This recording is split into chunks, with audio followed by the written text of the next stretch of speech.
The idea for the Lassa Fever Research Institute in Irua Specialist Teaching Hospital, Edo State, was born after a family in Ekuma, also in Edo State, was almost wiped out by the disease. The chief medical director of the hospital says the disease is endemic in Ekuma and many other communities across the nation. Well, we think it's endemic in Ekuma. It may also be endemic in many other communities in Nigeria.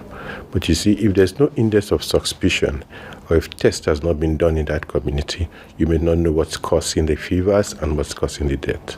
Like I said, Ekpuma's case only came to limelight after the Chicago-based engineer had gone back to America and his blood was investigated and Lassa fever virus was found in there.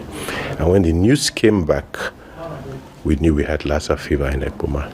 The Lassa vector, the multi-marmot rat, is a look-alike of the house rat, but brown and has up to 24 breasts. We don't ask people to go looking for those features, but the major message is that you should make your house rodent-proof. This is the laboratory where testing is carried out. Here is a specimen of a positive gel picture. 19 positive cases have been confirmed since November 2015. At the isolation ward, a more protective clothing is needed. A patient who presented early is responding to treatment, while another brought in a day before is in a more critical condition. Currently, we would have put her on a machine to assist the kidney, which we call hemodialysis. That is the process and the procedure.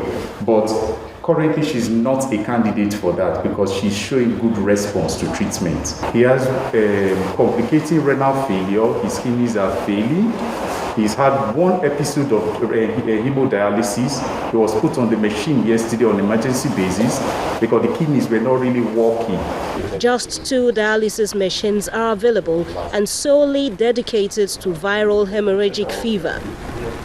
The research center has produced professionals whose skills have largely been exported. Our staffs have been in Sierra Leone and Liberia. In Sierra Leone and Liberia, they do a lot of work for them there. According to these doctors, though Lassa fever is endemic in Nigeria, it has largely been ignored. Since 1969, Lassa fever became known as a clinical entity. And now we are in 2016. Many people are still not aware. The drugs are not still largely available. Vaccines are not available. Unlike other diseases that have had serious attention. Look at Ebola, it just came, everybody contributed and it was done. This disease is real and it's been killing so many people. It has wiped out families from the surface of the earth.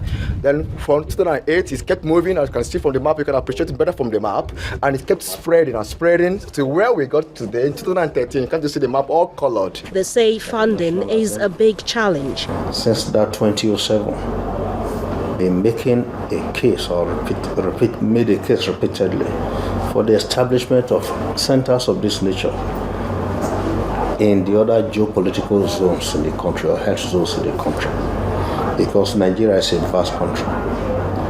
And again, as you said earlier, you don't want a situation where patients with viral hemorrhagic fevers, Lassa fever, are managed in ordinary ward and facilities. You want dedicated facilities for them.